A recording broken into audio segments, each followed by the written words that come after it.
Good evening. I wanted to welcome you all tonight to a main event for the college. And the first thing I want to do is just point out that the last time I was up here to introduce this evening, it was the College of Arts and Sciences. And as of this year, this semester, it's now the College of Humanities and Sciences. So it's kind of a subtle change in some ways because arts stood for liberal arts, but we really wanted to hold the banner of the humanities high. And there's an active committee right now looking into the possibility, which I think is quite likely, of founding a humanities institute beginning in this college, but probably embracing other colleges in the near future. So it's kind of a wonderful time for the humanities. Last year, this was called Dialogues Around Intellectual Diversity, and I think, given the name change of the college, it's perfectly good to say that this is just Dialogues on the Humanities and Sciences, because the college is broad. And the intent of this evening was just to get together and have the best of intellectual activity in the college represented in dialogue that has to do with issues that are really current. So this year we have a great lineup for you, and the theme is based on the fact that it is now the 100th anniversary of women's suffrage in Montana. It's a great time to stop and reflect a little bit on gender issues and what's going on in the state and, in fact, in the nation. Can't pass up the opportunity to point out that last year was the very first time we did this as a college. And Paul Lauren and Fred Allendorf kindly had a discussion about human nature that evening, which was very exciting.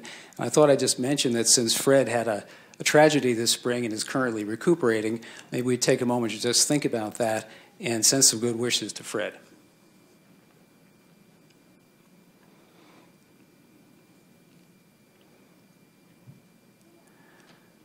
Some of you may know how to contact Fred. I'm sure he'd love to hear from his colleagues back here. If you don't, let me know and we'll put you in touch with him so you can send him an email. What I'd like to do now is introduce, actually I'd like to thank some people who made tonight possible. So first, Ian Withrow, who's in the back there, new staff member of the college, has worked really hard to pull the theme together and get things on track. And Jenny McNulty in the dean's office, as she did last year, has done a great job of getting this organized. And so I'd like to introduce Jenny now to take it to the next level.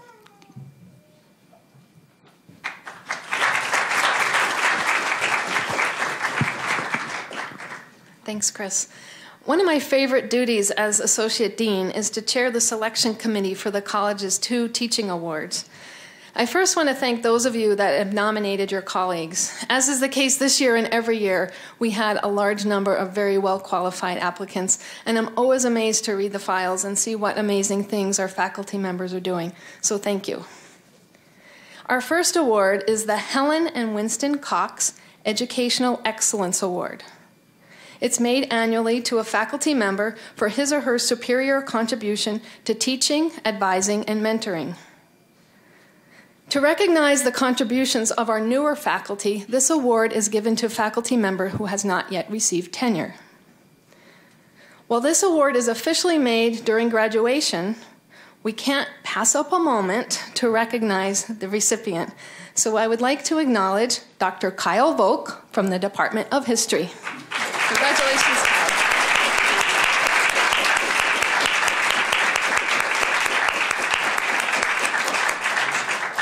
And I said to him earlier, if this is the Academy Awards, I would have said, and the winner is Dr. Kyle Volk for Intoxication Nation.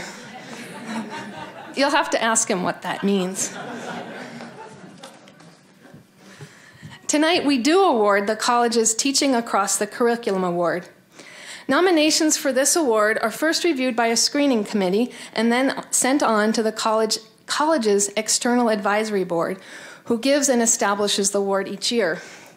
The award is designed to recognize faculty who demonstrate superior teaching at the upper level as well as the introductory level.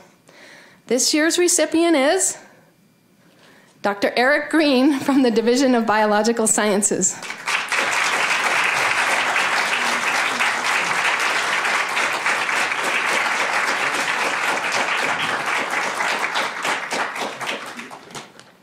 While many of you know Eric from his study of chickadee alarm bells and his osprey cams and bicycling across campus, there's much more to know about him, and I'm going to take a minute to tell you a little bit about his teaching. So tonight we honor him for his dedication to teaching and to his students, for being a passionate, caring, humorous, articulate, and engaging teacher.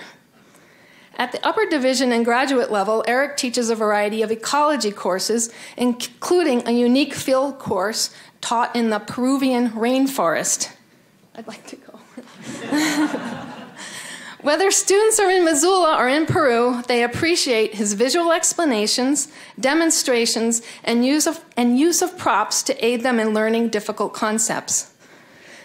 One of Dr. Greene's remarkable accomplishment in recent years, and what makes him stand out for this award, is his revitalization of the main introductory biology course.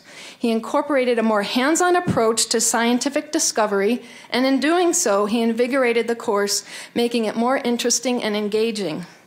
Enrollments in this course mushroomed from 250 to 400 students.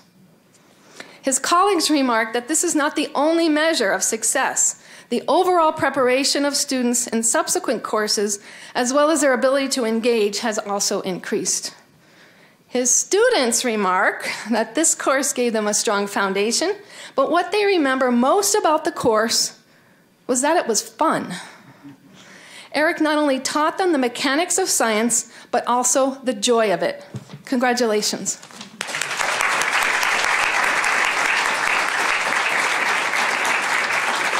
Thank you very much, Jenny, and everyone involved. And I can just say that I'm absolutely astounded because I know there are so many amazing teachers in this university. We're really lucky. And so to be chosen is really wonderful. And I've got to say that many of the amazing teachers here at the university have been role models and mentors to me, and I've copied how they do things. And there's one of them right there, Dr. Lauren. And Fred Allendorf as well. So, and the other thing I'd like to say is I just thank the students because it's their energy and interest and infectious passion that makes it worthwhile and keeps it fun for me. So thanks.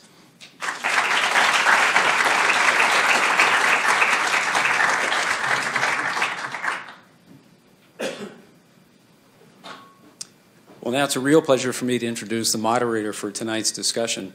There's an interesting poetic justice to this because Anya Jabour, I'm going to introduce, was a winner of the Cox Award. I don't know what year, but a few years past. Just a few. So first let me add my congratulations for Erick, work well done, and Kyle, we're proud of both of you. This is a university which is not only a great place for high-quality scholarship, but passionate approach to teaching, which is what makes it special. Let me tell you just a little bit about Anya. Most of you probably know her, but let me go through this anyway just to make sure it's on the record. Anya is one of those special people. She has won numerous awards for her scholarship.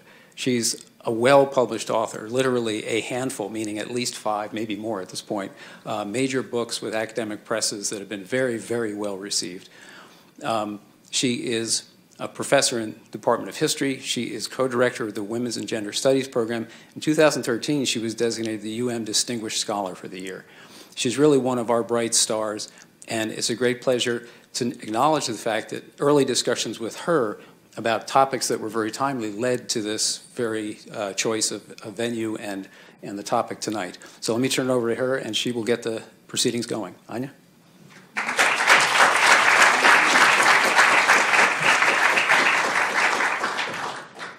Thanks, Chris. So it is my pleasure this evening to welcome you to the College of Humanities and Sciences Second Annual Dialogue. As has been mentioned already, this is the centennial of women's suffrage in the state of Montana, which has been a real delight for me, both in my roles as a faculty member in the Department of History and as the co-director of the Women's and Gender Studies program. Getting to bring those two things together in events celebrating the centennial has been really delightful. And to cap it off, we have tonight's event, the dialogue on the theme of gender in everyday life. Before we begin, I want to take a moment to remind you to please turn off or silence your cell phones.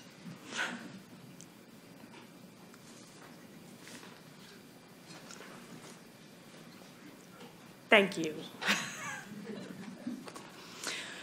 So I think that tonight's subject is really exciting the subject of gender in everyday life, in part because on the surface it seems very clear-cut and apparent, and yet upon further investigation, the complexities just sort of multiply.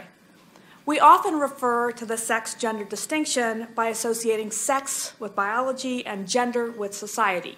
That is to say that nature assigns us a sex, but society assigns meaning to that sex. However, both scholars and activists have complicated this binary by noting that some cultures acknowledge more than two sexes, more than two genders, or both. Yet for many of us, the seemingly simple distinction between biologically determined sex and socially assigned gender remains problematic. How does this distinction account for social roles rooted in biology, such as motherhood? How can we account for such apparently immutable biological differences as menstruation or the ability to give birth? Tonight's speakers will tackle these complex questions to reveal the intricate interplay between nature and nurture, biology and society, and sex and gender. Our first speaker this evening is Kimber Haddix McKay. Kimber is an applied medical anthropologist who has studied marriage and family systems in Nepal, East Africa, and Central America for over 20 years. As a professor of anthropology, she works with graduate and undergraduate students at the University of Montana, focusing on how to integrate anthropological research into the international development field. Kimber has worked extensively with non-governmental organizations, including the ISIS Foundation, to find ways that research on knowledge, attitudes, and behavior can improve community development projects on the ground and make those projects sensitive to local social conventions, hierarchies, and traditions. Earlier this year, Kimber received the Robert T. Panzer Presidential Humanitarian Award for this work. Please help me welcome Kimber Haddix McKay.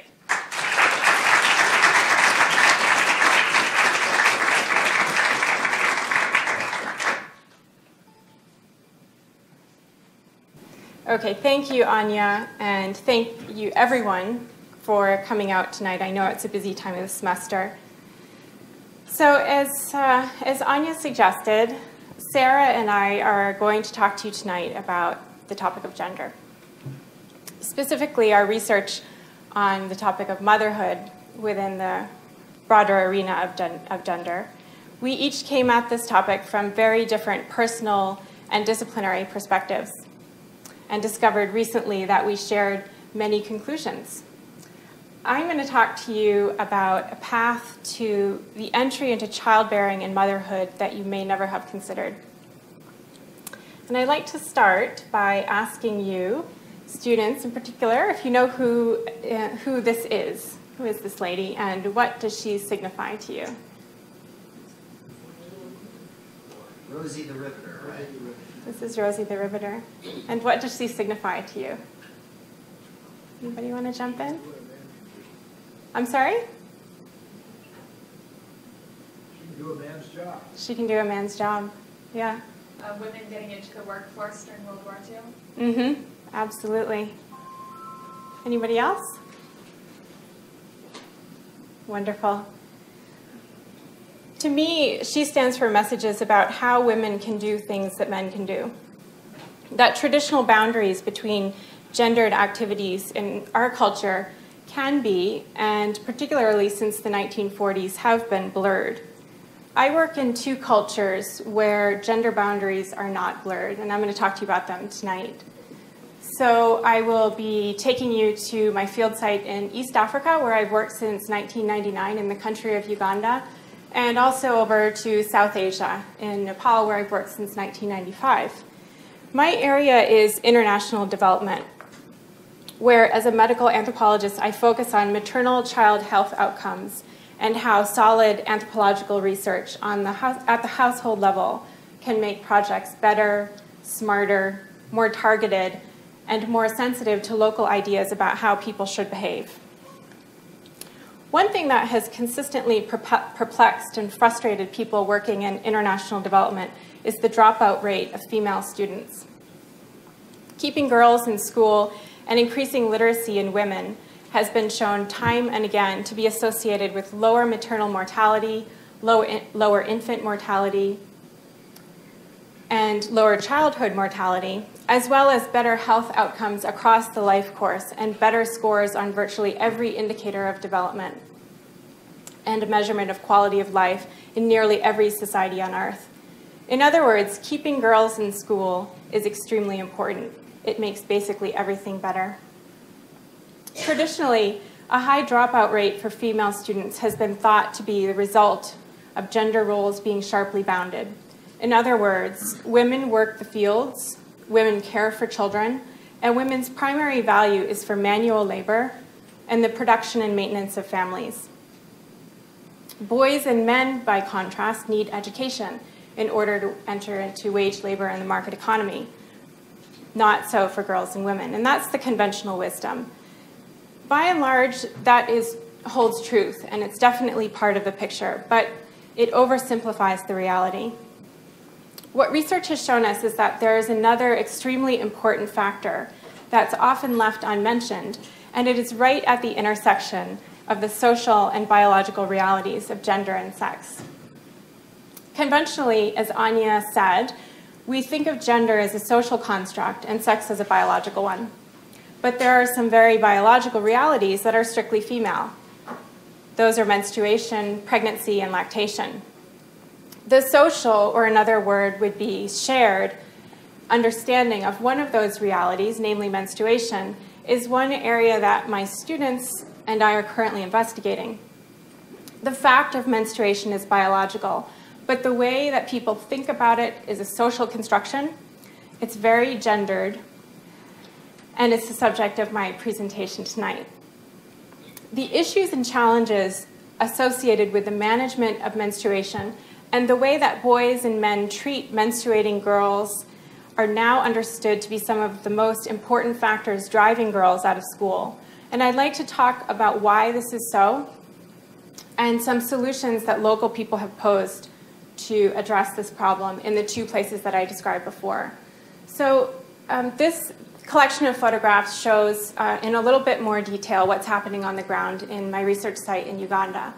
The map in the upper left shows under the star where in that country the research site is, and it's in Nakaseki district where I've worked, like I said earlier, since 1999 with a bush hospital in a very rural, remote place. The hospital has all the different kinds of units and wards that you would expect in any small hospital in an African setting. But in addition to the on-campus services that they provide to their patients, they also have an outreach into the community, which is called the Community-Based Healthcare Program. And I've been working together with that program along with my graduate students and some of my undergrads as well. And I just wanted to talk very briefly about some of my assistants there. So the bottom left is my postdoc, Catherine Sanders, who did her PhD in medical anthropology here at the University of Montana. On the bottom right is our local counterpart, Moses Sechide, who is the director of the Community-Based Healthcare Program. And the Community-Based Healthcare Program, or the CBHC, has three missions. One of them is to run well baby checks and do vaccinations for children in the community. Another one is to run what they call the antenatal clinic or prenatal clinic for pregnant women. And the third is to look after and provide assistance to people managing long-term or chronic health conditions like seizure disorders, which are very common in this place, and disability. And one of the things that people working in the CBHC on this team have noticed is that the women coming into the antenatal clinic typically leave school around the time that they reach puberty. And so they started to look into why that was the case. One of the problems in a very low resource setting, like this place in central Uganda, is that schools are present and generally speaking they're functioning, but they have very little in the way of providing services or even a place for girls who have just entered menstruation and puberty to manage menstruation. So it's typical for there to be a latrine block at each rural school in Uganda, but typically the latrine block is co-ed. So there are 2 stalls and they share a wall. Neither stall has a door, and toilet paper is extremely rare, and privacy is unheard of. And so for a 13-year-old girl who's a student at such a school, who's just entered puberty and is managing, some of her first menstruations, you can imagine how challenging that would be. One of the problems in this society is that they've borne the heavy burden of HIV/AIDS and the impact of that disease on the population structure. So many schoolgirls don't have female relatives at home with whom they can discuss how to manage their menstrual periods. And because many women many of their moms have died, they're only left with male relatives in the household, and it's taboo in this society to talk about the subject of menstruation with your daughter or female kin if you're a man. And so the school that we work with is trying very hard to tackle, or one of the schools that we work with is trying very hard to tackle this problem. It might seem self-evident that every school should have a latrine, and building and providing latrine facilities should be easy and pretty cheap. But in reality, it's expensive, and even the act of digging the latrine itself is challenging in ways that are non-intuitive for people living in our culture. So in the top left picture, you can see a man who's almost finished digging a latrine. And according to local custom, this is a very dangerous job for 2 reasons. One of the reasons is that spirits are thought to dwell in the subterranean setting, and many of those spirits are malevolent. So you're coming into contact with them if you're digging pits. Secondly, there are a lot of ground-dwelling poisonous snakes in the region, and sometimes they fall into the pit with you. So pit digging for the pit latrines is surprisingly challenging. It seems like it should be simple. All it takes is some hard work and a shovel, but in reality, there are these challenges that are non-intuitive to us. In order to sort of take the edge off, the other thing that's happening is that a lot of pit latrine diggers drink a lot of alcohol. And so they tend to work very slowly. So this school was very pleased with the fact that they had attempted to help their adolescent female students stay in school by building a single-sex latrine block. So one was for girls and the other one was for boys. And toilet paper was available at all times. And beside the female latrine block, there was a wash stall that had water full-time in the jerry can. And the head woman teacher, who is this lady right here, Betty, is also very proudly pointing to the presence of soap in the soap box. So all of these facilities together are making a big difference in the lives of the girls on campus. Betty's other job is to demystify and destigmatize menstruation. And so she posts public service announcements all over campus having to do with that message. So her PSAs are out on the wall here that separates the latrine block from the rest of school campus. And then in her office, she's got all kinds of PSAs. I don't know if you can read them, but things like menstruation is as normal as sweating. So in my other field site, girls are struggling with exactly the same problem in a very different climate and local ecology, and with a slightly different set of reasons. So this map here, under the star, shows my field site in what's called Humla district in the far northwest, right up on the border with what used to be Tibet, but is now China. And this is a place that I've worked since I conducted my dissertation field work here in 1995, and many of my graduate students and undergraduate students have either worked in this site or with data that we've collected there. It's a very remote setting. This is the airstrip right here, this dirt runway. And if you can't afford the flight in, which is very expensive for local people, and the flights are erratic and unpredictable, then you have to walk for 3 weeks from the nearest roadhead. So it's pretty far out there, and people locally are quite isolated and think of themselves as quite isolated in the broader Nepalese context. So this is what it looks like on the ground. This is the village where I've worked for many, many years. That's my laundry hanging right there in the front house, which shows just kind of the typical layout of a village there, and the steepness of the topography, and the fact that the people living there are subsistence agriculturalists and make their living by a combination of agriculture and herding large and small animals. And so I've worked here on and off since 1995, spent many, many years with these people, both in and out of Humla, and worked with mixed groups of people, men and women together, groups of just women and groups of just men, kind of starting to come to understand what is unique about this place, and how some ideas about everyday life are gendered in the ways that they are. And like I was saying before, both of these societies have very, very sharp, very bounded gender roles. And this is certainly true for Humla, as well as for the villagers in Nagasaki and Uganda. And these pictures show some of the ways in which life there, and particularly work there, is gendered, and sharply so. So generally speaking, men have two tasks. One of them is long-distance pedestrian trade, which you can see in the top left. This man is packing up his yak cow cross, which is called a zo, with some surplus grain and getting ready to walk with it over the border up into Tibet. And this man in the middle is plowing his field with his cattle.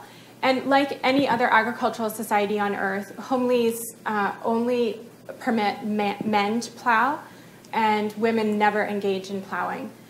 So men plow, which happens once or twice a year, depending on whether or not the field is irrigated, and men engage in pedestrian trade, which generally happens once a year for about 3 weeks.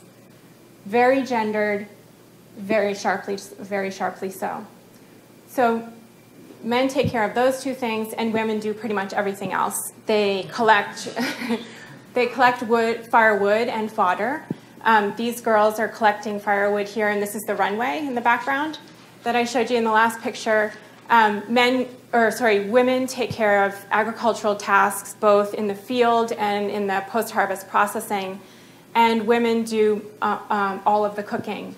And this bottom picture in the middle shows what the inside of most homes looks like. And as you can see from the photograph, it's very smoky because the fire is producing a lot of smoke and the ventilation is poor. So women share a disproportionate, or they shoulder a disproportionate burden of disease in this society as a result of the upper and lower respiratory tract infections that they contract, in large part because of sitting beside those fires for so many hours of every day.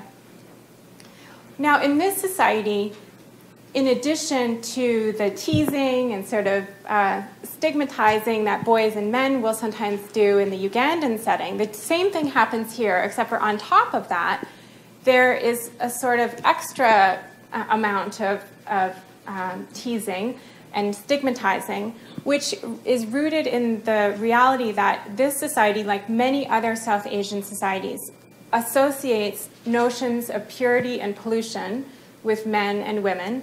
Women are generally polluted, men are generally pure. In everyone's body, there are parts of the body like the head, which are more pure, and like the feet, which are more polluted. And then there are times of life or times of the month which are more or less pure or polluted for women. So when women are menstruating and when they are giving birth, they're polluted and polluting. So if they come into contact with men during menstruation, if they enter the home of non-menstruating members of society, if they touch utensils or bowls or cups of people in society who are not menstruating, if they even cast their shadow upon a non-menstruating member of society, they have ritually polluted that individual, and then that person has to go and undergo a short ritual to repurify themselves. So in order for people to avoid having that happen, it's customary for women to seclude themselves for a week out of every month, call it, while they're having their periods in these little huts, which are called chowpatty huts. So as you can see, it's a little teeny hut, and women go there for the time that they're menstruating and also to give birth, because birth is also polluting to the household. So you would never give birth in your household.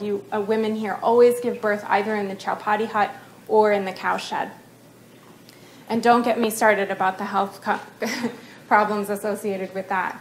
But point being that women in this society have an ideological set of notions about menstruation and its management, which complicate the situation that I already presented for Uganda in some very problematic ways from the perspective of teachers at the school who are trying to retain girls and see them through their education. And local people in this setting have introduced some interventions, just like in Nakaseki in Uganda, to help retain girls past puberty and to see them through to graduating high school. And these products in the bottom picture are products that are sanitary products that can be reused and sterilized and that sort of thing, and have made a very substantial difference in this school here, where you can see this is the, this is the, these are the latrine blocks here, and those are single sex, which is pretty much a novelty up until recently. So one of the ways that women in these settings, and traditionally here in our own culture historically, managed the inconvenience of menstruation was to enter into childbearing. You can imagine how being pregnant or postpartum or intensively lactating would provide up to 2 years of relief from the inconvenience, the mess, and management problems posed by menstruation, or the shaming and stigmatizing customs associated with it in these settings. So I want you to think about what it would be like to live in a society where women are not just inconvenienced by their periods, like I'm guessing every woman in this room is, but on top of the inconvenience, they get a heaping serving of shame. Imagine what that would feel like. Wouldn't you spend the other 3 weeks of every month dreading the return of your period? You can start to imagine the burden. And you can see how leaving school and entering into motherhood might start to look like a very attractive alternative. Unfortunately, that decision to prematurely enter into childbearing and motherhood triggers a cascade of events that typically results in poor health outcomes for mothers and children. Simply put, we should all support every effort to retain adolescent girls in school in these settings. This isn't simply the imposition of a modern neoliberal set of ideas about education. Literacy and increasing levels of educational attainment for girls is a very well-established path to the explicit and most highly rated goals of these self-same people, which is the survival and good health of their children. Speaking of the decision to become a mother, this brings me to a natural segue into Sara's remarks, which are going to address the topic of the idealization of motherhood. So I'm going to shift gears a little bit and presage some of Sara's themes. Sara's going to encourage us to think about how motherhood in our society has, in the last decade or two, been idealized. And I agree with that assertion. I would argue that the subtext in many American parenting publications and blogs and conversation has to do with the almost competitive statements relating to who nursed on demand and for the longest, who gave up their own sleep and co-slept with their babies for longer than you did, about women who really sacrifice for their children, whose children have their full attention at all times. The idea is that good mothers parent this way because this is what is natural. This is what women in traditional societies do.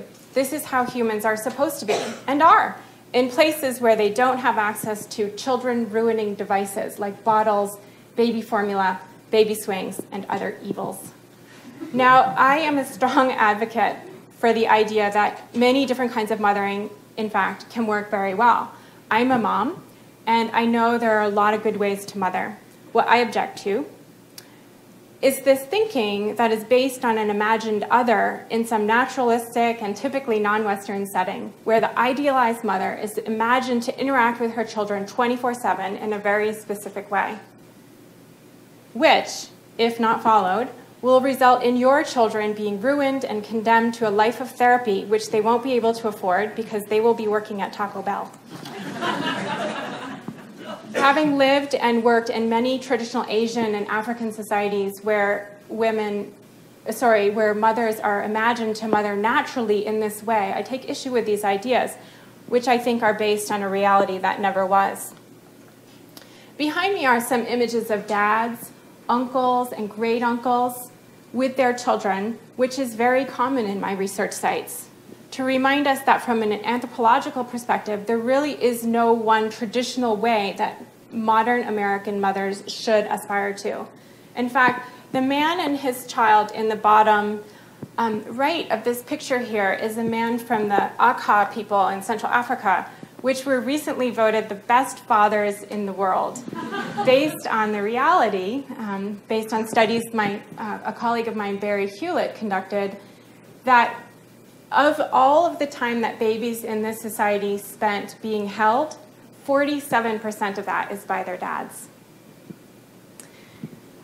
But at this point, I will turn over this debate to Sara, who will ask us to consider how ideas of an idealized American mother came to be and how subtly these gendered messages are reinforced to us every day. Thank you for your attention, and I'll take your questions at the end. Thank you.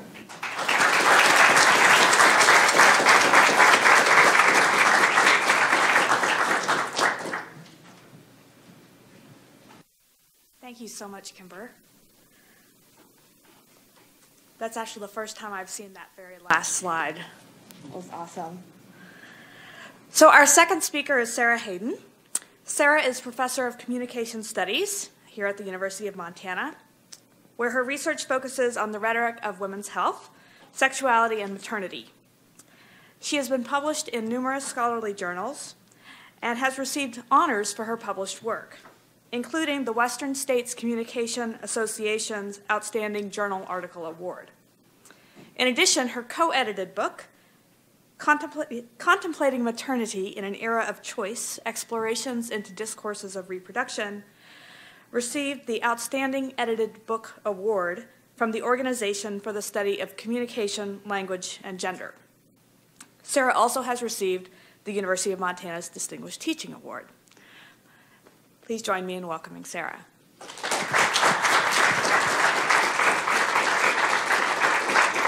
Thank you, Anya, and thank you all for being here. Oops, how did that happen? We'll go back. Don't pay any attention to that slide. As both Kimber and Anya have indicated, one of my areas of research involves an exploration of the norms and assumptions that surround maternity in the United States. This is not only something I research, it's also something that I bring into a number of my classes. For example, I bring the subject up in a unit in which we explore media and ideology. And to launch this discussion, I typically ask my students a series of questions. And so you were a really good sport with Kimber, so hopefully you'll be a good sport with me too. Tell me, what is it that mothers drive? Minivans, good. What do mothers wear, especially waist down? Mom jeans, excellent. What do mothers do? What kind of activities do mothers engage in? They bring snacks, they do PTA. They watch movies with their kids, good. They wipe noses, they go to a lot of soccer games. Okay, great. We know the kinds of things moms do. Now tell me, what do moms look like? Aha. Like my students, you're kind of stumped. After all, what do mothers look like? They look like a variety of different things, right? But so to help my students answer this question, I show them a slide. This is the screenshot of a slide that you get when you Google mothers. This is what you get. And so I ask my students again, given this image, what do mothers look like? They're uncomfortable with this, but they admit mothers seem to be young, they have long hair, they have babies in their arms, and they're largely white. Right? One African-American drawing, Mother Teresa peeking out of the bottom. Otherwise, these are white women. Okay? Of course, not all or even most mothers look like these images, nor are the descriptions of mothers' clothing, cars, or activities in any way reflective of what all or even most mothers spend the majority of their time wearing, driving, or doing.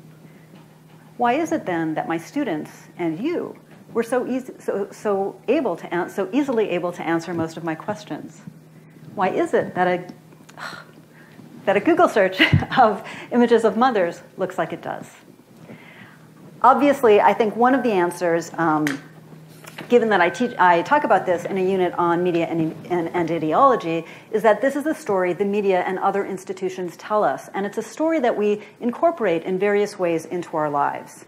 I'm going to give you a couple of examples, 3 examples to be specific, of how this happens in a moment. But first, I want to talk about some of the research that has explored this ideology of motherhood. In 1976, Adrienne Rich wrote Of Woman Born, and this is probably the first contemporary exploration of the ideology of motherhood. And in this book, Rich draws a distinction between what she refers to as the institution of mothering, which she defines as a patriarchal construct that is deeply oppressive to women, and mothering as a practice, or the kinds of things mothers do every day. Numerous other scholars have built on Rich's groundbreaking work, and I want to be really clear here, because the critique feminist scholars are offering is not a critique of individual mothers' behaviors. Instead, it's a critique of the institutions and cultural norms that surround assumptions about maternity, the kinds of things Kimber was talking about a moment ago. In 1996, the sociologist Sharon Hayes wrote a book titled The Cultural Contradictions of Motherhood, and in her book, she introduces a concept that she refers to as intensive mothering. Several assumptions underlie this notion, 4 of which are that children can only be properly cared for by the biological mother, that this mothering must be provided 24/7, that the mother must always put children's needs before her own, and finally, that the mother is fully satisfied, fulfilled, completed, and composed in motherhood. In 2004, Susan Douglas and Meredith Michaels offered their take on ideologies of motherhood in their book, The Mommy Myth. And the mommy myth looks specifically at the media's participation in promoting the ideology of motherhood. Like Hayes, Douglas and Michaels note the immense pressures placed on women to enact good motherhood. However, Douglas and Michaels also turn their gaze to the good mother's opposite, the so-called bad mother, right? Now, when Douglas and Michaels, again, they're writing in 2004, so they're responding to the trope of the welfare mother or the welfare queen that was so common in the 1980s and the 1990s. We heard it from politicians, and again, we heard it repeated frequently in the media. The welfare mom is a woman who is poor, obviously, but she is also usually depicted as a woman of color. By the way, that's inaccurate. Most of the people who had been on welfare at the time were white women.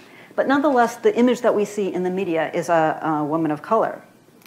Douglas and Michaels argue that the poor mother of color and wealthy white mothers, in fact, inhabit 2 sides of what they refer to as the maternal media diptych.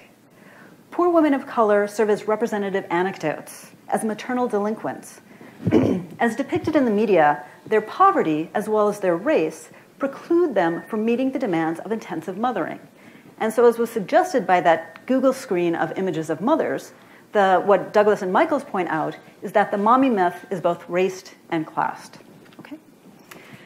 Okay, so these are interesting arguments, but Douglas and Michaels' book was written in 2004. That's a decade ago. Hayes' book is even older. So what I want to talk about today, what I want us to explore together, is whether their conclusions still stand. In other words, what assumptions surround contemporary discussions of motherhood? And I don't know why this keeps giving away my, my line. Okay, I'm going to give you 3 examples. My first example, murderous mothers. I suspect you recognize these women, right? To the left is Susan Smith, this is Andrea Yates, and this is Casey Anthony. We know what these women had in common. Each of these women killed or was accused of killing her children. These cases also have in common that their the stories became media circuses, right? I Googled each of these women, and a Google search of Susan Smith brings up 156 million results. Andrea Yates, 2,180,000 results. Casey Anthony, 68,900,000 results. 68,900,000 hits. Okay. Anthony's case was the most recent, so I suspect some of you remember it, right? Probably not happily, because it got to be really annoying. We constantly were hearing about this. You may remember that strangers traveled literally thousands of miles to attend her trial. You may remember the constant media updates, culminating in that final story about the not guilty verdict, right? That was the lead story on hundreds of news outlets. Okay. My next three images. I suspect that unlike Smith, Yates, and Anthony, these women are not familiar to you. As the slide title suggests, these women also killed their children. This is Shaquan Dulé. I have to look, I don't even know, right? This is Kenesha Berry, and this is Lizette Baminga. A Google search of Dulé brings up 14,500 hits. Berry brings up 170,000 hits. Baminga, a mere 4,310 hits. So what implications can we draw from this? Why are the responses to these two sets of cases as different as they are?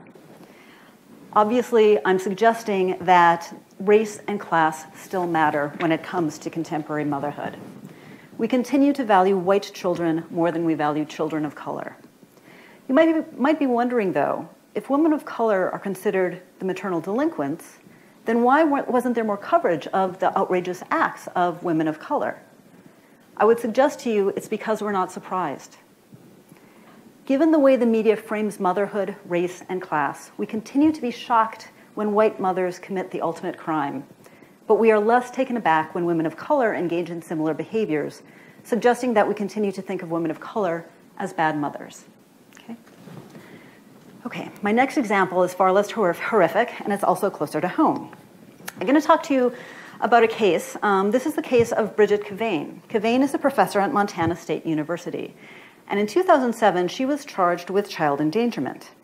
Now, in Bozeman, where the charges were filed, child endangerment is said to involve, and I quote, cruel treatment, abuse.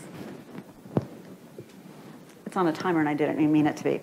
Cruel treatment, abuse, infliction of unnecessary and cruel punishment, abandonment, neglect, lack of proper medical care, clothing, shelter, and food, and evidence of bodily injury. So what did Cavane do to lead to this charge of child endangerment? She dropped 3 young children, ages 8, 7, and 3, at the Gallatin County Mall under the supervision of her 12-year-old daughter and her daughter's 12-year-old friend. Now, Cavane's case wouldn't have even been noticed. It wouldn't have been picked up by the media, except that Cavane herself wrote about it. She wrote about it in a magazine titled Brainchild, the magazine for thinking mothers. This piece was later picked up by Judith Warner in her regularly recurring column in the New York Times, Domestic Disturbances. So let me tell you what Cavane does in her essay. In her essay, she explains what unfolded, and she defends her actions. Okay? She tells her readers that on the day in question, it was a Saturday afternoon, she was exhausted. And she attributes this state to the fact that she had a really busy but fulfilling professional and personal lives. She was the department chair, so those of you in the audience who have been department chairs can understand that, right? When the girls asked to go to the mall, she said, fine, the older girls, the 12-year-olds, but you're going to have to take the younger kids along. She points out in the essay that the girls were experienced babysitters. They had babysat a lot, both at home and away. They had taken a babysitting course, right? And this babysitting course was offered by the local hospital. She points out that the mall is a safe place. It's the afternoon, middle of the afternoon. No one's ever been kidnapped at the mall. No one's ever been murdered at the mall, right? She points out that she set clear rules. The youngest child was to stay in her stroller, and the 12-year-olds were to stay with the kids at all times. She made sure the girls had their cell phones, and she checked in with her husband, who was on board with the plan. In fact, her husband was at work, and his office was really close to the mall, so he was prepared to respond in case something came up, right? Unfortunately, the girls didn't follow the rules.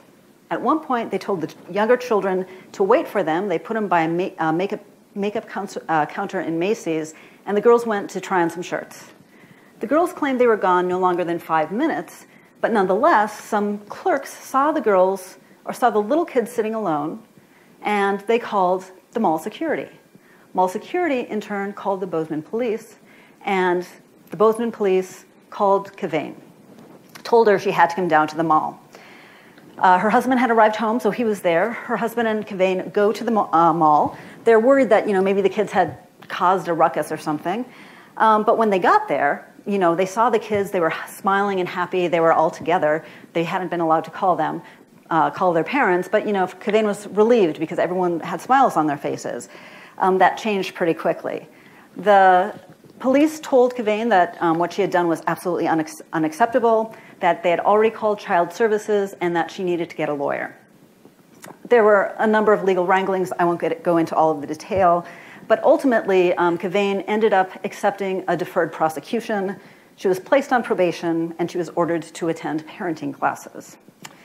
In spite of this, Kavain insists in her essay that she did nothing wrong and that her actions did not constitute child endangerment. And so her essay is a kind of apologia, right? An explanation and justification of her actions. So again, Judith Warner picks this up about a couple weeks later. She's a little bit more circumspect when she talks about what happened. She thinks that maybe leaving the kids at the mall with the two 12-year-olds might not have been a great idea. Nonetheless, Warner explores Kavain's story as a cautionary tale reflecting maternal expectations, right? She says Kavain's story is evidence of, and I quote, our country's resentment and even hatred of well-educated, apparently affluent women, end quote. Over 450 people commented on Warner's article within 24 hours, right, that electronic comment ability.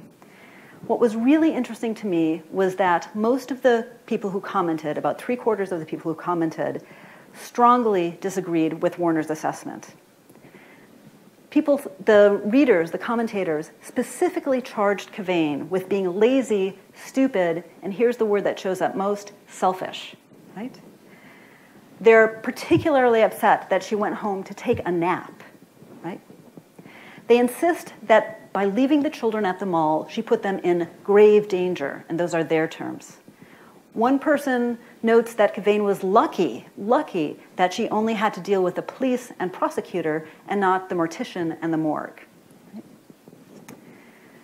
I've written an essay on this case and looking at the readers' responses, and one of the things I argue in that essay is that the actions of the Bozeman police and prosecutors, as well as the responses to Warner's article, can be understood as an effort to punish Kavain for failing to enact intensive mothering.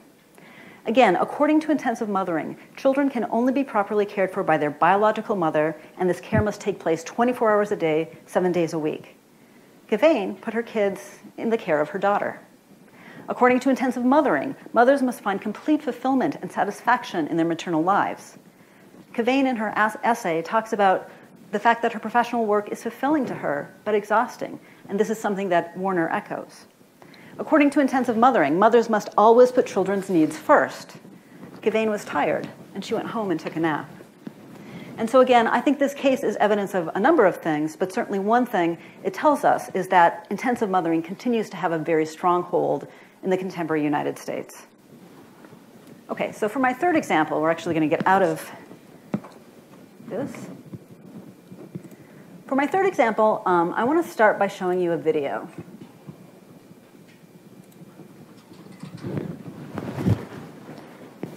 One second. Sure. Sorry. Uh-huh.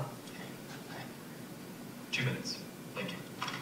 Hi, good afternoon. Sorry about that. How are you?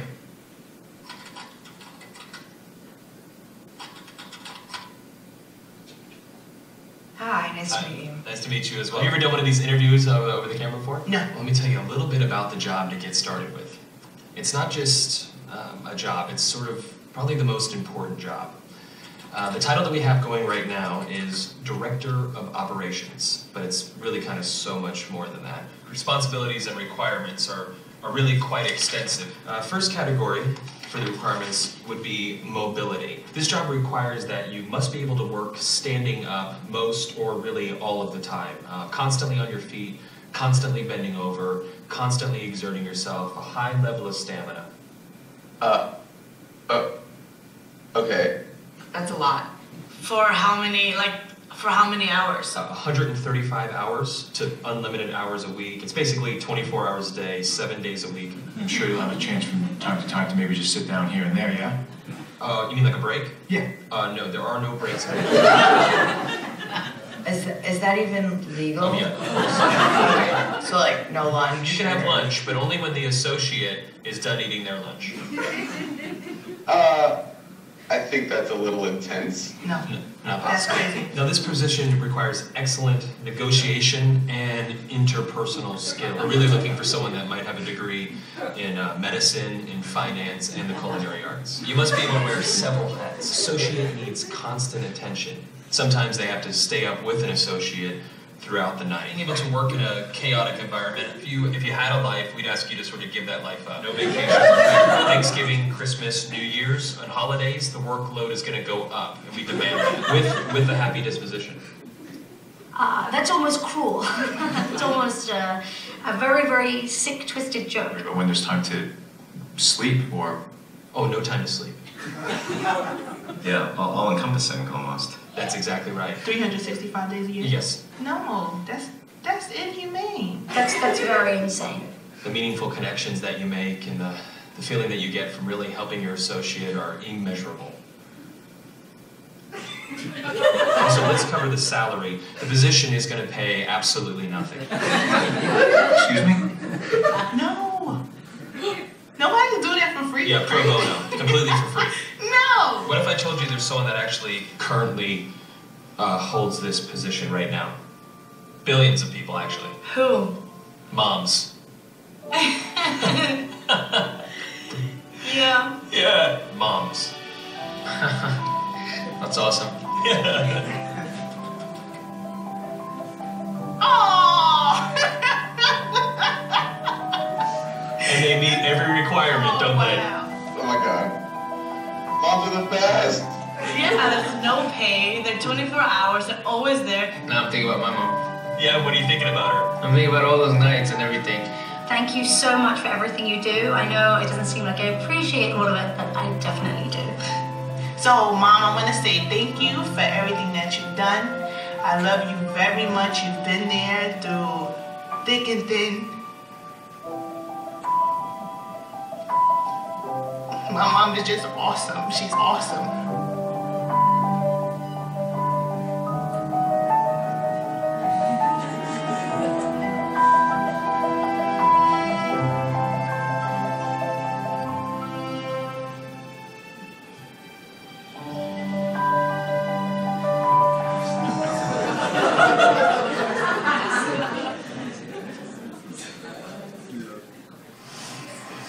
Stick with innovation.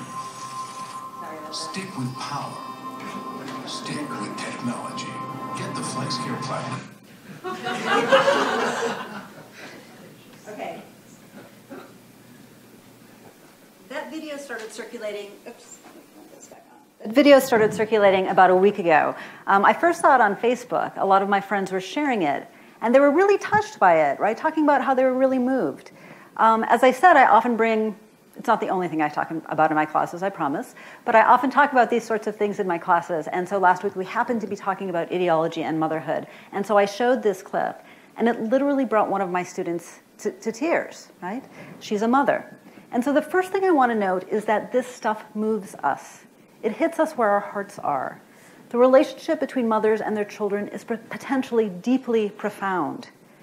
At the same time, what I find so fascinating about this video is that it begins to open up a space to critique not the relationship between mothers and children, but instead the demands of intensive mothering, right? What did first of all, we heard intensive mothering completely there, right? The 24/7, you feed the associate before you feed yourself, right? So their needs are always before yours. But what did the interviewees say before they knew we were talking about moms? This is cruel, this is inhumane, it's this sick, twisted joke. They thought it was illegal, right? But then, of course, rather than exploring that potential for critique, it turns into a celebration of the very thing that the interviewees were initially decrying. And so the opportunity for critique is lost, and instead we, the viewers, are urged to make our mothers a card.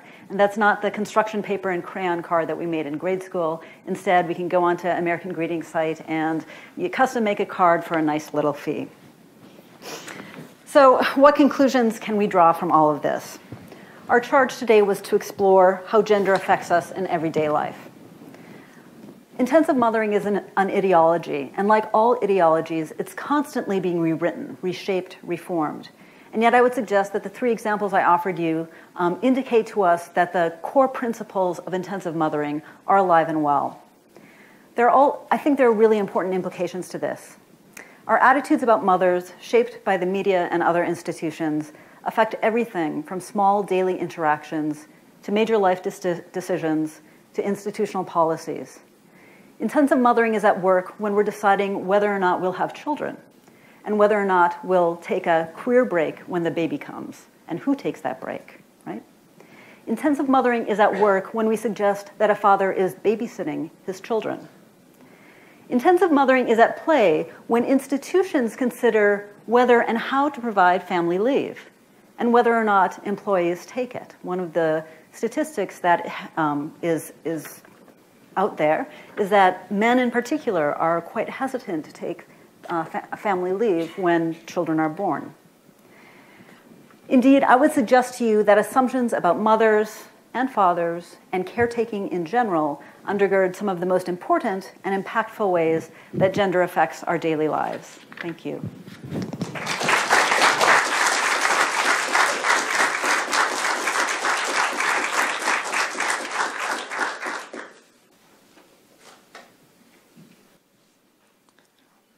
Thank you, Sara.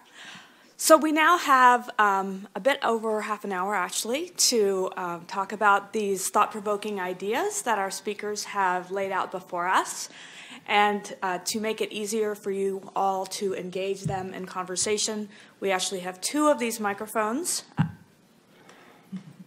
that will be brought to you if you signify that you would like one to be brought to you. So I'm going to give one of these to Ian. Come back, Ian. Actually, I might let Ian yank it out. And Jenny will have the other.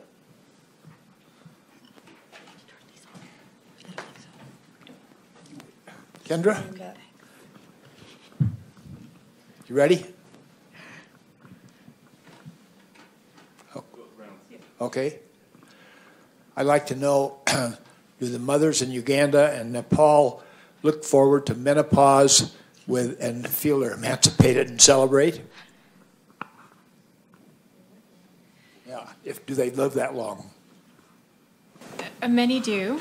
So like in many societies with low life expectancies, if people make it past age 5, they can expect to go on to live long and relatively long lives. So there are many postmenopausal women in both settings.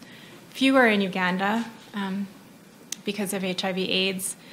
That's a really interesting question. I think no, in part because the reproductive capacity of women is so elevated in both settings that once they've passed that phase of their lives, the perception of their value decreases. In the Nepalese culture, a lot of older people, both men and women, spend the bulk of their time doing meritorious activities like saying mantras and spinning prayer wheels and doing things like that. And that's considered to be something quite special and quite elevated. And so I think they're, in fact, viewed with a considerable amount of respect, but I think it's difficult for women in both settings to move out of the reproductive phases of their lives. Thank you.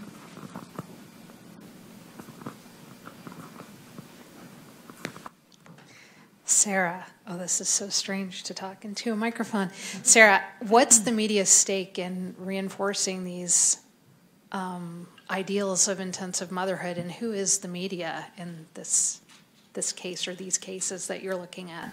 Yeah, I think that's a really good question. And I wouldn't say that it's the So again, when we're talking about ideology and the media in my class, I make a very clear point of saying that, they're not some men in little black suits who are in a small room trying to manipulate us all. Instead, this is a system, and it's the media and other institutions that are reinforcing a variety of different ideological positions that typically work together. And so it has to do with who is in power, right? It has to do with consumption. The final commercial tells us a lot about who is making money off of our assumption about mothers. One of the things I talk about in the Bridget Favain piece that I didn't have time to mention is that the mall is also a site of consumption, and the mall is a really interesting place because it's sort of this pseudo-private public place, right? It's sort of like the public sphere used to be, but now it's where we gather, but it's a privately owned place, and so people have the right to say that you can and cannot do certain things in that place. And one of the things mall security was saying is that you can't have non-consumers there, right? And even though the girls probably would have consumed, and that was one of the things readers said a lot too, is that why you're interrupting other people's consumption activities. So it's not just the media, but I think the media has again, the way in which they make their money has a lot to do with reinforcing gender roles that allow us to consume as mothers, as women, right? Both beauty products and all those products for our kids. Hi. I was curious if you had done any interviews with mothers concerning sort of the gender stereotypes and not so much the workload, but the implied responsibility or burden of intensive motherhood. If you got any sort of feel for how they felt about it, or you yourself, I mean. I'm not a mother. Oh. Were you talking to me? Yes. Okay. I have a stepchild, but he was 14 when I married his dad, so I haven't really participated in this. Kimber can maybe speak to that. But no, my work tends to be, I'm reading texts, but certainly other people have done that, and Sharon Hayes' work that I mentioned in 1996, her piece, The Cultural Contradictions of Motherhood, that's completely what that's based on. It's interview-based. And women are really torn, right? Because they love their children. That bond is so powerful. And yet they feel just unable to meet the expectations that are placed on them. You should mention the blog that you sent us. With all the comments under it in response to this. Right. So the video itself, there was a blogger in Salon magazine who responded that, first of all, motherhood is not a job, right? It's what I do to take care of my kids, and really resentful of this specific kind of assumption that women are going to be behaving in that way. I don't remember if there's something more specific about that you were thinking of. Oh, I'm just thinking there was a long comment section after the blog where women stated their opinions, and you might enjoy reading them. There are quite a few, quite varied. I mean, I have read the comments. Kimber, this is for you. So your presentation really powerfully shows the way an ideological premise, purification and impurity, attached to a physical process, has these really potent ramifications.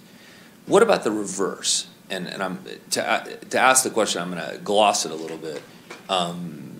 Medieval religious rituals were very similar. Mm-hmm. Very, very strong prescriptions against women participating in church activities during menstruation, before and after, and so couldn't take communion within a week of menses. Also during pregnancy, also in the period after. So in Western culture, you have a long tradition going up through the Renaissance of those very, very similar kind of premises.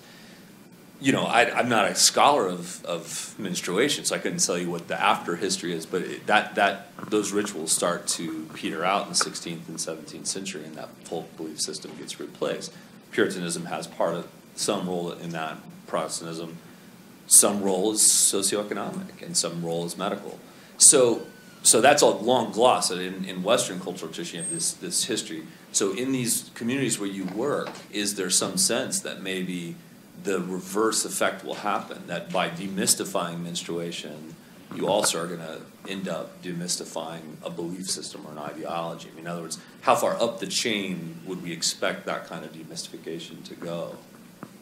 Which ideology is further up the chain? Well, I'm thinking the not sure. purification issue, the religious part of it. It's a really interesting way of thinking of it. In reality, it's illegal to isolate women in the chowpatty huts. And that law came from Nepalese society itself. And I think that Nepalese people are okay with whatever ramifications flow up the chain. I couldn't possibly speculate on what those would look like. It's been an interesting set of conversations to have with the people in the villages, because the men are, at least on the surface, the men are against continuing the chowpatty tradition, and the women are for it. And I used to think that was because they're so busy, and it's a little bit of a break from cooking for their families and looking after their children. And their daughters, typically, or female kin, will serve them. They'll put the food on the ground and back away from it so they don't both touch the plate at the same time, which is humiliating in and of itself for the menstruating woman, but nobody really puts very much emphasis on that part of it.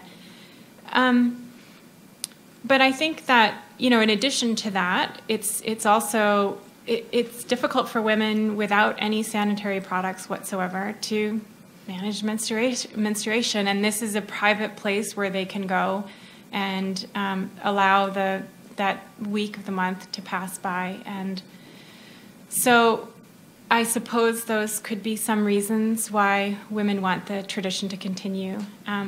But, as with educating girls and an increasing emphasis over the nearly 2 decades that I've worked in both settings, an increasing emphasis on teaching girls, these impulses are coming from within both societies. And so I feel on pretty solid ground to suggest that whatever ramifications may come down the pike, that local people are going to be okay with that, with them. Very interesting question. Does that question. then suggest maybe the ideology isn't really that strong? In other words, that's a secondary or tertiary reason why the practices continue, and that they'll be evanescent eventually. I doubt that all other customs and traditions associated with purity and pollution will go away as quickly as this one seems like it probably will. It's gotten an enormous amount of media attention in Nepal recently, the chowpatty tradition. And the fact that it continues in Western Nepal is an embarrassment to local people and local officials. That the same case isn't being made for any of the other traditions or customs that maintain the respect for the delineation between purity and pollution. So I'm not sure how far-reaching any ramifications would actually be. I think they'll hold pretty strong. And we still have, in the Western tradition, we still have very strong vestiges of that kind of thinking in many of the different traditions that we observe.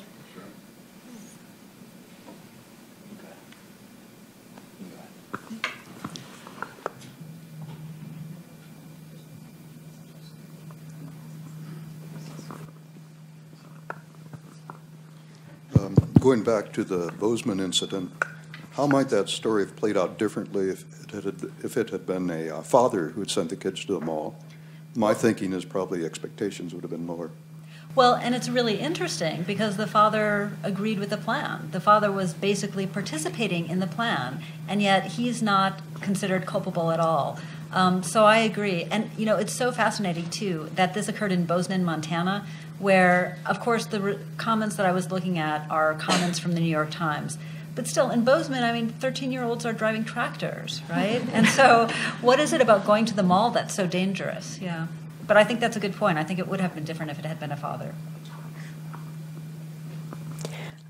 So I was struck by the fact that the girls that went to the mall were 12, and also that the girls who are leaving school is around a similar age when they hit puberty, and I was just struck by the difference between the expectations, that in some societies girls are becoming mothers at that age, and yet these 12-year-old girls were not considered old enough to look after their younger siblings. Yeah, I think that's a good point. And I indicated that really about 3/4 of the people who commented to Warner's article were strongly opposed to what she had to say, but 1/4 agreed with Warner and were defending Kavain and saying things much like that 13-year-olds are very capable of doing all kinds of things and are expected to do all kinds of things in not only the United States but across the world. And by the way, when I grew up, this is how my parents treated me. So yeah. Those were the Montanan commentators after the Judith Warner article. I can. It's a very minor point. Is there actually like a law in Montana that you're not allowed to leave your younger children with 12-year-olds? Because I'm in gross violation of it. There is no. And so, seriously, I have all summer, a 12-year-old babysat my 6-year-old. Not in this state. In some states. In some states? Okay. You're good. Okay. That's not a very important question. I am really, just the intensive mothering and wanting comments. It's maybe a Missoula thing. We call it competitive mothering. Who has the most organic, who nursed the longest, who makes their own ketchup, whose child has never been to McDonald's. And what the other side of that is that immense guilt you then feel when you're not doing those things. Right. And so I would just completely attest to the strength of that ideology here in Missoula. Yep. I was wondering about the question of how all three of you actually balance scholarly objectivity with the urge maybe to speak out and change some of the things you see. It struck me when you were speaking, Kimber, that in anthropology there's a long tradition of wondering about where you cross the line between observing a society and trying to change it for the better, which you're obviously to some extent doing. But it actually, for all three of you in your scholarly lives, you must have to face this. I'm just curious what your thoughts are about where issues have popped up that are problematic for you and how you're solving that. In anthropology, there's actually a disciplinary divide which separates those anthropologists who've made their peace with working in the applied arena and those anthropologists who conform to the other position which you described, which is that anthropology's primary job is to observe and document and not to engage in any kind of change or encourage any kind of change. And here at the University of Montana, in our department, we all, across the 4 subdisciplines, are very comfortable with applied work. And it's a really important question for every student of anthropology to grapple with. And it's an easy answer for me, in large part because the programs that I've engaged with and assisted and researched, monitored, and evaluated have come from within each of the societies in which I work. So I don't feel like I'm imposing anything from my own personal perspective, but I'm supporting those efforts that local people are making to achieve the things that they rank the highest among their life's goals. And so that's actually been easier for me than my professors at Davis and Berkeley told me it was going to be. Sure. So as Kimber indicated about anthropology, there's also a divide in communication studies and other similar studies. My own scholarship I would place in critical and cultural studies areas.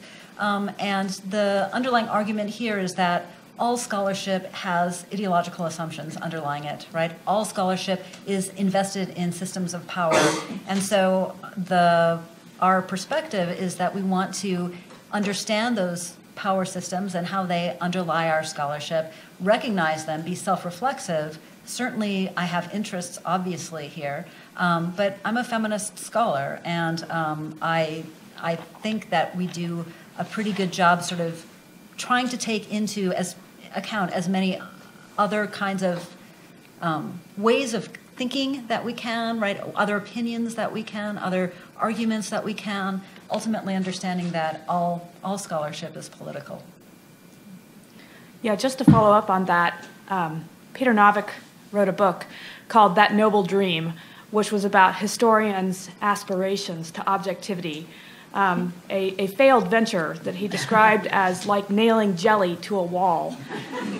And I think most historians practicing now, certainly everyone that I went to graduate school with, has long ago given up any notion that what we do is objective.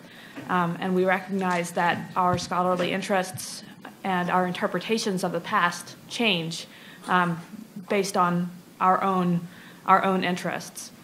In terms of how I deal with this in the classroom, I think for me, the way that history empowers people to take action is that it demonstrates to us that things do in fact change. And it shows us how things have changed in the past and also how they've stayed the same. So it demonstrates to the people in the classroom that there is the possibility of change, that there are successful ways to make change. If they want to do that, they can do that.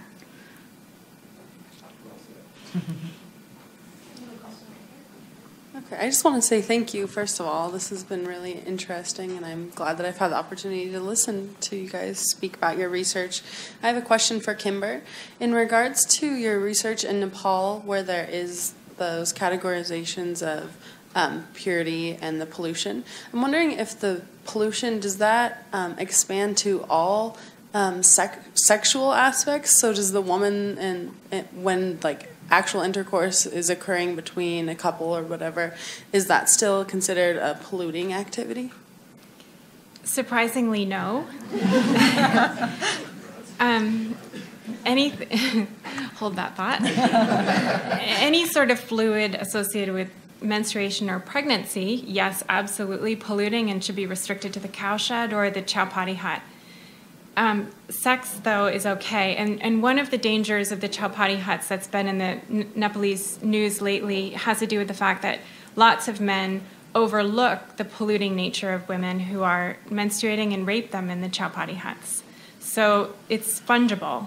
The reason that I'm chuckling is because counterintuitively, on the African side, there are lots of different African societies who do believe that fluids associated with sex are polluting. Men think that about female fluids.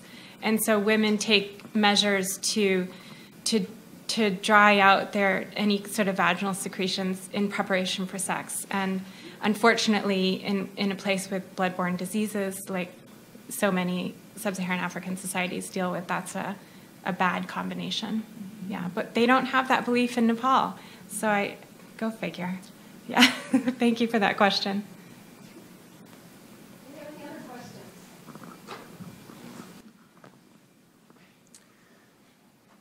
Could you talk about the status of education on the topic of sexuality around the world? Are there countries that do this much better than we do in the United States? And where are they, and at what age do they start, and so on? I'm not of you? Yeah, I'm not in a very good position to talk about that. I know how it happens in the two settings that I described today, and it's a complete novelty in both settings, introduced only in the last few years. And so in the Ugandan villages where I work, a friend of mine, actually, a Ugandan man, has launched a new program where he'll do sex education in schools, and it is a complete novelty, and parents are shocked that it's happening. And the way that he has to handle questions is that students write things down. This is probably not that different from American schools, middle schools and high schools, but students write questions down and then send them to the front of the room. And so he's kept a logbook of all the questions that the students have posed. And I teach in part about those questions collected by my friend, and the level of ignorance shown in those questions, given that HIV is such a burden in this very same population, is terribly concerning. Where people, circumcision for males has been promoted very much. recently by the World Health Organization, et cetera, because it's thought to decrease, actually known to decrease the transmission of HIV. And unfortunately, that message has been twisted by citizens of Uganda into imagining that if you're circumcised, you're protected from getting HIV. So there are lots of questions having to do with that, and that sort of level of understanding is pretty common. On the Nepalese side, sex ed it does not occur, and up until now, it happens in the private schools, but not in the public school system. Yes.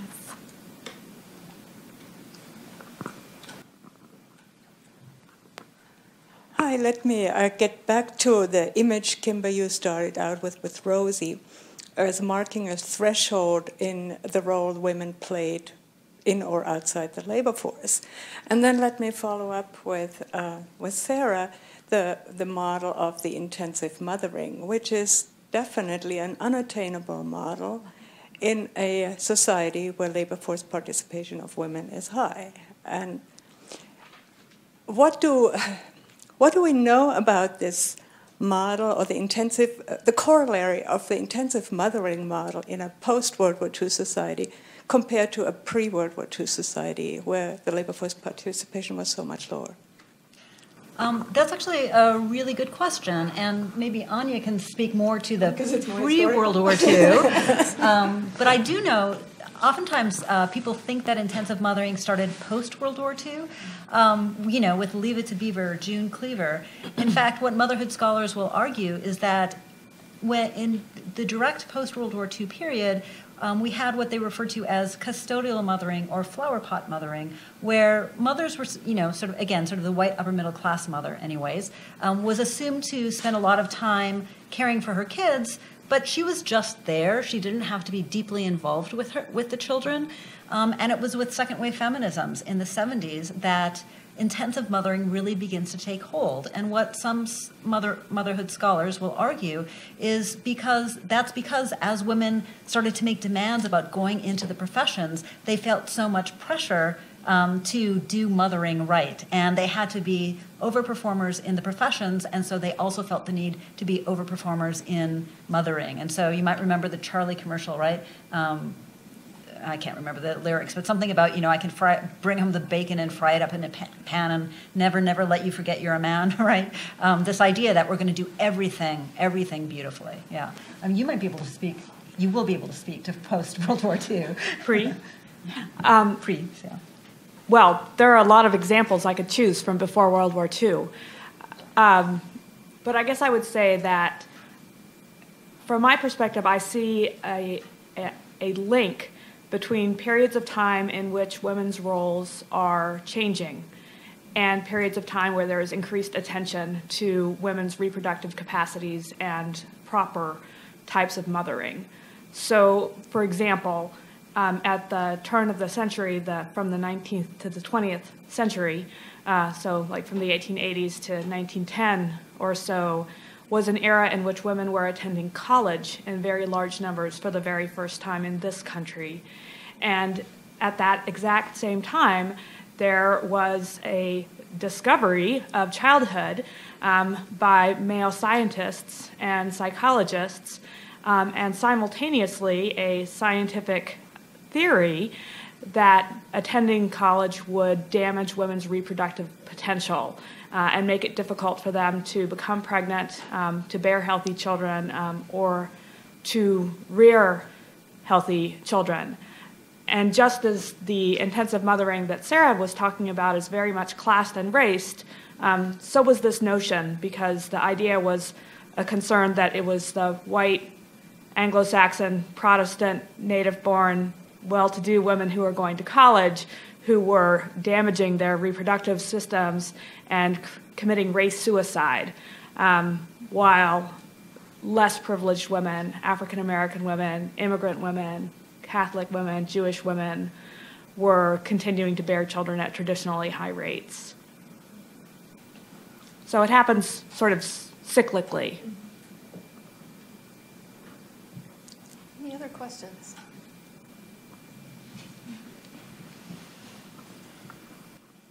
Anya, in your introductory remarks, you brought up, well, the 100th anniversary of suffrage, which I think we could more broadly say that's gender politics participating in the larger society. I was struck, Sara and Kimber, that both of your presentations,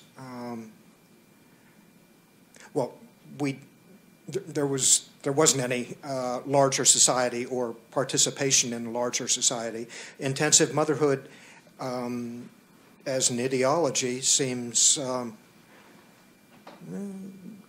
selfish. I mean, that was a word that you actually brought up. I mean, there was no concern for the collective effects of reproduction or ushering a child into a wider society. And I thought, Kimber, I was really struck by the sort of the politics of the notion of cutting off education for women, because that's the way we limit participation, really, is by limiting education, I think. Anyway, I just wondering if you had any thoughts about gender